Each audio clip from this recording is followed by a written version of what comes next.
جو چیز تم سے لے لی گئی ہے ایک وقت ایسا بھی آئے گا کہ اس کی یاد تمہارے ذہن و دماغ سے مٹا دی جائے گی۔ تم جان بھی نہیں سکتے جن لمحات میں تم صبر کر رہے ہوتے ہو اللہ تمہارے لیے کس کس ذریعے سے مدد تیار کر رہا ہوتا ہے۔ جب اللہ کی طرف سے تمہارے صبر کا صلہ آئے گا تب تم بھول جاؤ گے کہ تم نے کبھی کچھ کھویا بھی تھا۔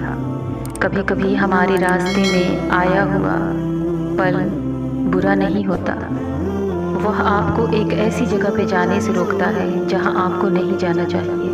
زندگی کے سفر میں ہر رکاوٹ کا کوئی نہ کوئی مقصد ضرور ہوتا ہے، بس ہمیں اس رکاوٹ پہ صبر کرنا چاہیے۔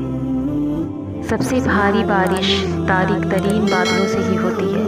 مایوس مت ہو، اللہ سب سے مایوس کن وقت و حالات میں امید بھیجتا ہے۔ اگر کوئی آپ سے محبت کر بھی بیٹھا ہے تو اس کو رلانے سے گریز کریں، کیونکہ اس کی آنکھوں سے آنسو نہیں قطرہ قطرہ کر کے آپ کی محبت بہہ جائے گی۔ جب تم بند دروازوں پر راضی رہنا سیکھ لیتے ہو تب اللہ تمہارے لیے معززوں کے دروازے کھولتا ہے۔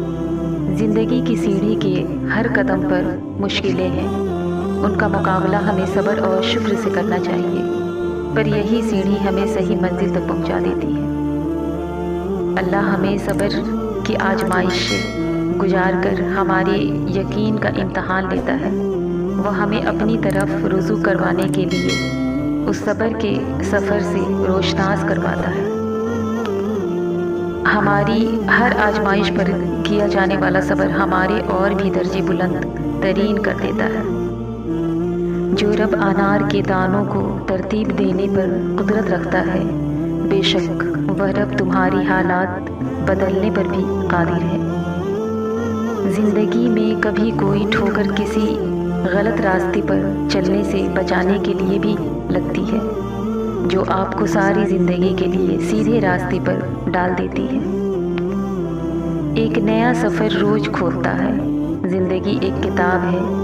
زندگی کی کتاب میں یہ نہیں لکھا کہ پیروں میں قیمتی جوتے نہ ہوں تو آپ چلنا ہی چھوڑ دیں۔ جس شخص کو اللہ کے ہر کام میں حکمت سمجھ آ جائے وہ زندگی میں کسی بھی واقعے کے رونما ہونے پر شکوہ نہیں کرتا۔ کیا پتہ جو آزمائش لگ رہی ہے وہ اللہ کی طرف سے تمہاری حفاظت ہو۔